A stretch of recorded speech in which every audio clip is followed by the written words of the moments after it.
Welcome to Slothful Slumber, the podcast where we transform the vast knowledge of the internet into a gentle lullaby for your mind. I'm your host, Luna Dreamwell, and I'm here to guide you on a journey to tranquility through the soothing cadence of Wikipedia articles. Each episode will delve into the most wonderfully mundane and sleep-inducing topics, helping you drift off into a realm of serene dreams. So find your comfortable space, close your eyes, and let the dull hum of information carry you into a restful slumber. Now, let's embark on tonight's voyage of tranquil learning as we explore a topic so peacefully uneventful, it just might whisk you away to the land of dreams.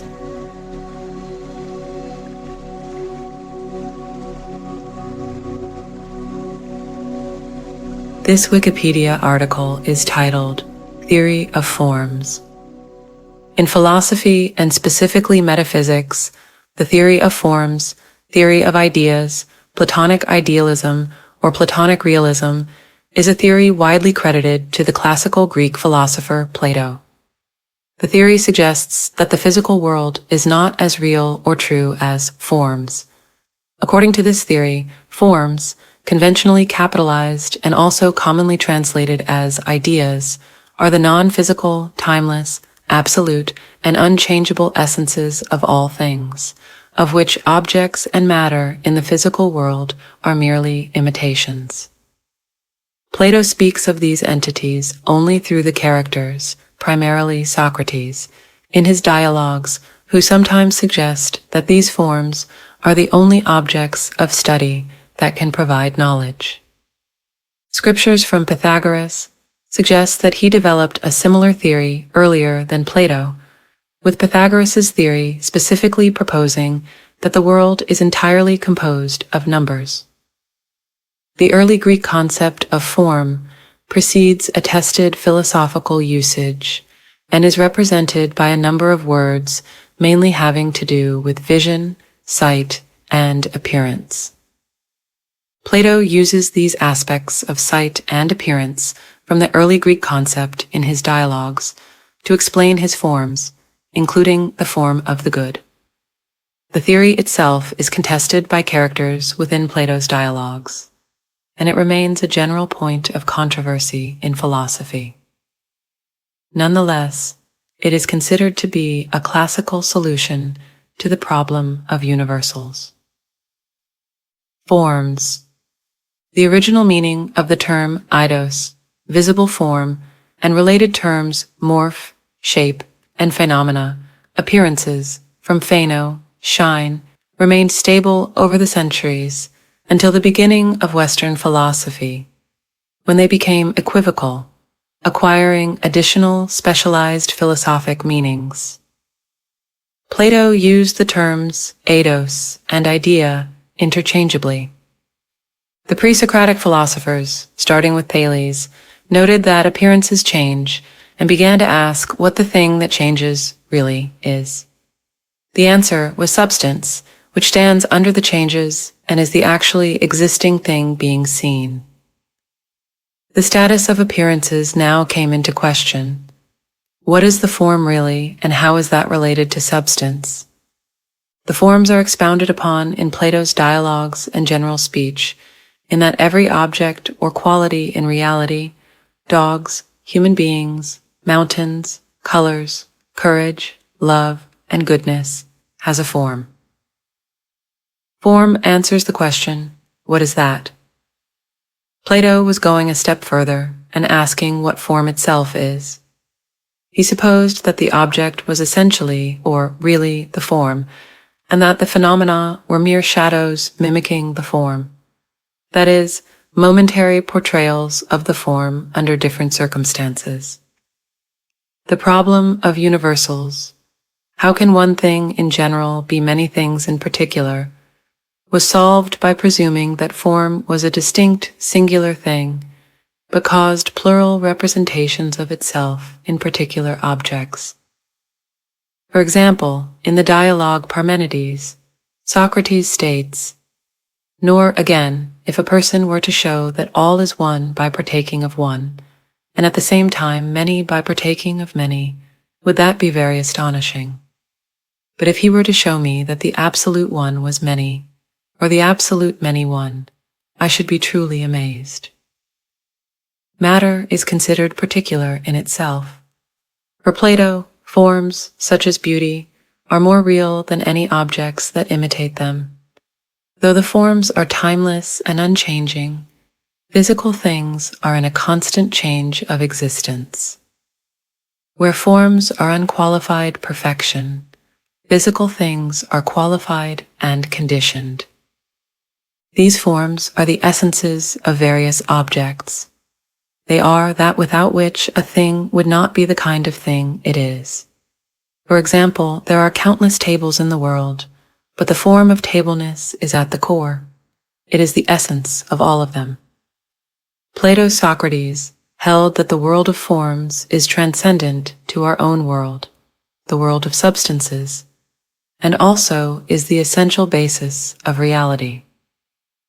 Superordinate to matter, forms are the most pure of all things.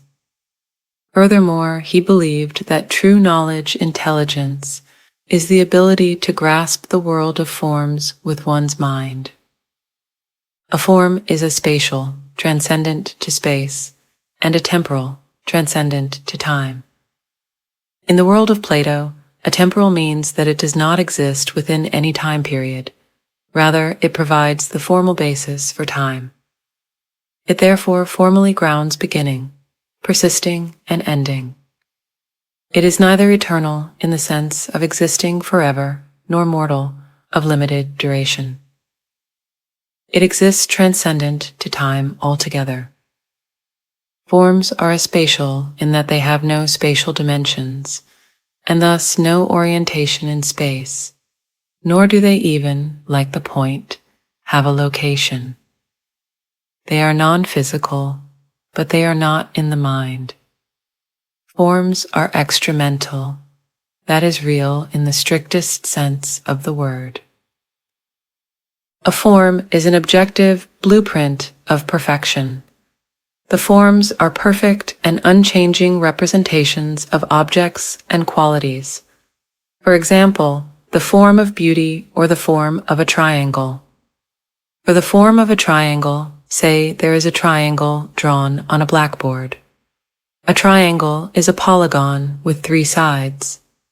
The triangle, as it is on the blackboard, is far from perfect. However, it is only the intelligibility of the form triangle that allows us to know the drawing on the chalkboard is a triangle, and the form triangle is perfect and unchanging. It is exactly the same whenever anyone chooses to consider it. However, time only affects the observer and not the triangle. It follows that the same attributes would exist for the form of beauty and for all forms. Plato explains how we are always many steps away from the idea or form. The idea of a perfect circle can have us defining, speaking, writing, and drawing about particular circles that are always steps away from the actual being. The perfect circle, partly represented by a curved line, and a precise definition cannot be drawn. Even the ratio of pi is an irrational number that only partly helps to fully describe the perfect circle. The idea of the perfect circle is discovered, not invented. Intelligible realm and separation of the forms. Plato often invokes, particularly in his dialogues, Phaedo, Republic, and Phaedrus, poetic language, to illustrate the mode in which the forms are said to exist. Near the end of the Phaedo, for example, Plato describes the world of forms as a pristine region of the physical universe located above the surface of the earth. In the Phaedrus, the forms are in a place beyond heaven, hyperoranios topos, And in the Republic, the sensible world is contrasted with the intelligible realm, noeton topon, in the famous allegory of the cave. It would be a mistake to take Plato's imagery as positing the intelligible world as a literal physical space apart from this one. Plato emphasizes that the forms are not beings that extend in space or time, but subsist apart from any physical space whatsoever. Thus we read in the Symposium of the Form of Beauty, "It is not anywhere in another thing, as in an animal, or in earth, or in heaven, or in anything else, but itself by itself with itself." And in the Timaeus Plato writes, "Since these things are so, we must agree that that which keeps its own form unchangingly, which has not been brought into being and is not destroyed, which neither receives into itself anything else from anywhere else, nor itself enters into anything anywhere, is one thing." Ambiguities of the theory. Plato's conception of forms actually differs from dialogue to dialogue, and in certain respects it is never fully explained. So many aspects of the theory are open to interpretation. Forms are first introduced in the Phaedo, but in that dialogue the concept is simply referred to as something the participants are already familiar with, and the theory itself is not developed.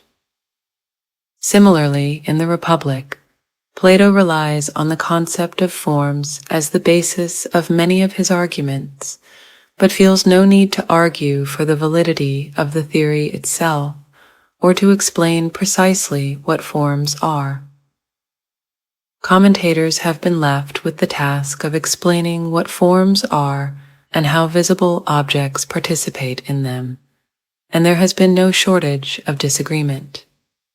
Some scholars advance the view that forms are paradigms, perfect examples on which the imperfect world is modeled. Others interpret forms as universals, so that the form of beauty, for example, is that quality that all beautiful things share. Yet others interpret forms as stuffs, the conglomeration of all instances of equality in the visible world. Under this interpretation, we could say there is a little beauty in one person, a little beauty in another. All the beauty in the world put together is the form of beauty. Plato himself was aware of the ambiguities and inconsistencies in his theory of forms, as is evident from the incisive criticism he makes of his own theory in the Parmenides. Evidence of forms. Human perception.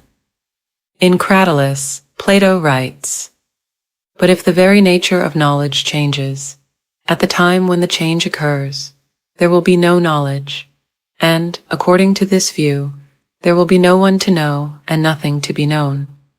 But if that which knows and that which is known exist ever, and the beautiful and the good and every other thing also exist, then I do not think that they can resemble a process of flux, as we were just now supposing."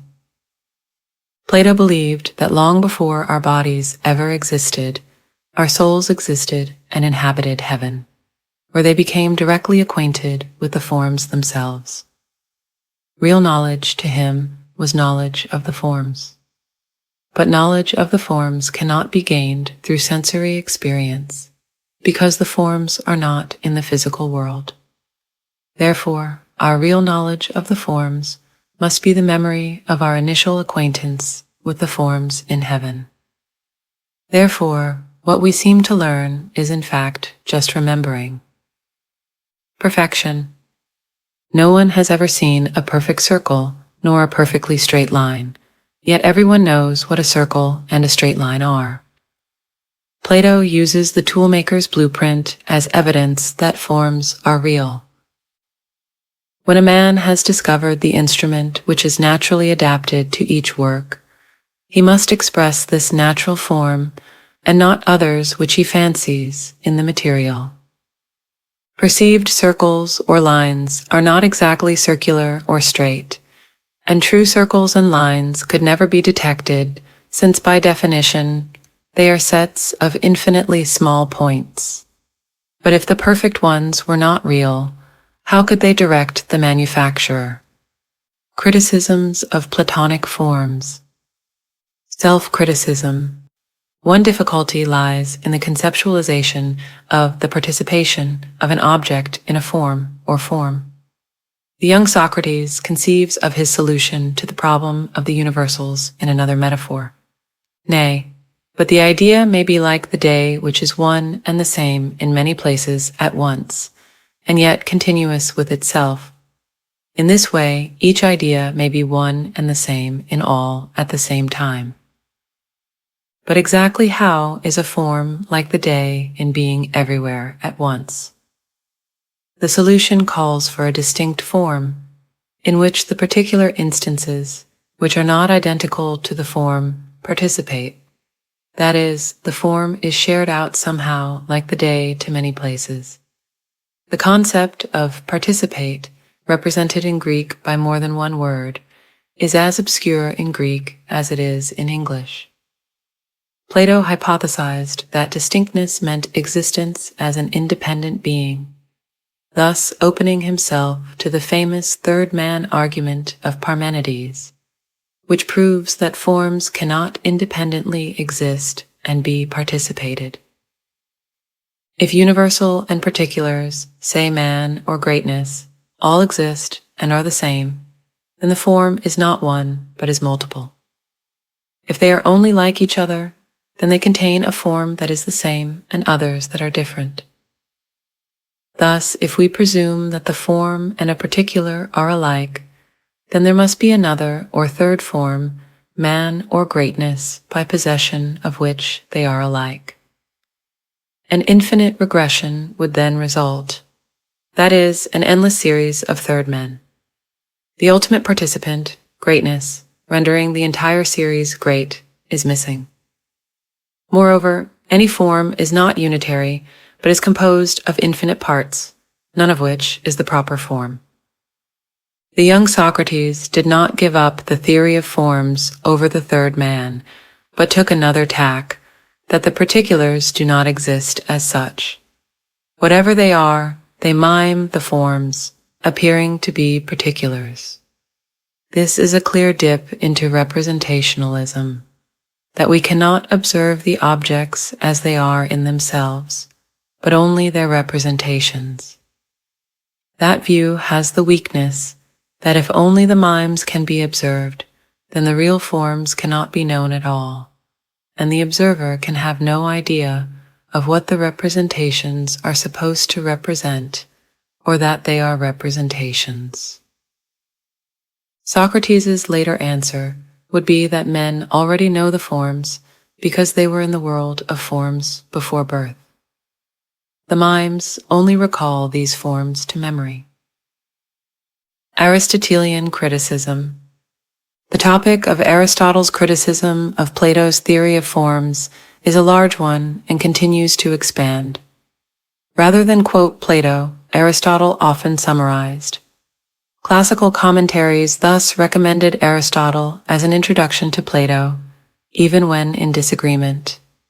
The Platonist Syrianus used Aristotelian critiques to further refine the Platonic position on forms in use in his school, a position handed down to his student Proclus.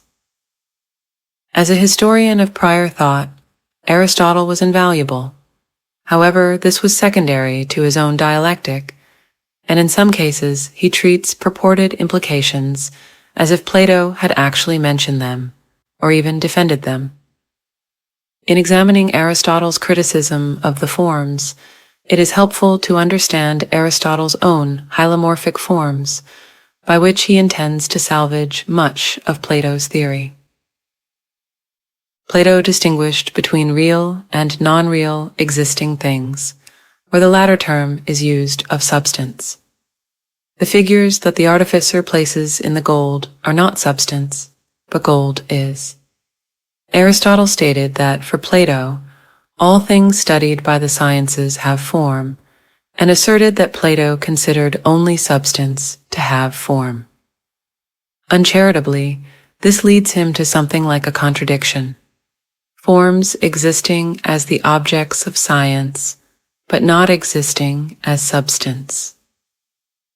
Scottish philosopher W.D. Ross objects to this as a mischaracterization of Plato. Plato did not claim to know where the line between form and non-form is to be drawn. As Cornford points out, those things about which the young Socrates and Plato asserted, "I have often been puzzled about these things," in reference to man, fire, and water, appear as forms in later works. However, others do not, such as hair, mud, dirt. Of these, Socrates is made to assert, it would be too absurd to suppose that they have a form. Ross also objects to Aristotle's criticism that form otherness accounts for the differences between forms and purportedly leads to contradictory forms, the not tall, the not beautiful, etc. That particulars participate in a form is for Aristotle much too vague to permit analysis. By one way in which he unpacks the concept, the forms would cease to be of one essence due to any multiple participation. As Ross indicates, Plato didn't make that leap from A is not B to A is not B. Otherness would only apply to its own particulars and not to those of other forms. For example, there is no form not Greek, only particulars of form otherness that somehow suppress form Greek. Regardless of whether Socrates meant the particulars of otherness yield not Greek, not tall, not beautiful, etc., the particulars would operate specifically rather than generally, each somehow yielding only one exclusion. Plato had postulated that we know forms through a remembrance of the soul's past lives, and Aristotle's arguments against this treatment of epistemology are compelling. For Plato, particulars somehow do not exist, and on the face of it, that which is non-existent cannot be known. Scholastic criticism. Nominalism, from Latin nomen, name, says that ideal universals are mere names, human creations. The blueness shared by sky and blue jeans is a shared concept, communicated by our word blueness. Blueness is held not to have any existence beyond that which it has in instances of blue things. This concept arose in the Middle Ages as part of scholasticism. Scholasticism was a highly multinational, polyglottal school of philosophy, and the nominalist argument may be more obvious if an example is given in more than one language. For instance, color terms are strongly variable by language. Some languages consider blue and green the same color. Others have monolexemic terms for several shades of blue, which are considered different. Other languages, like the Mandarin Qing, denote both blue and black. The German word Stift means a pen or a pencil, and also anything of the same shape. The English pencil originally meant small paintbrush. The term later included the silver rod used for silver point.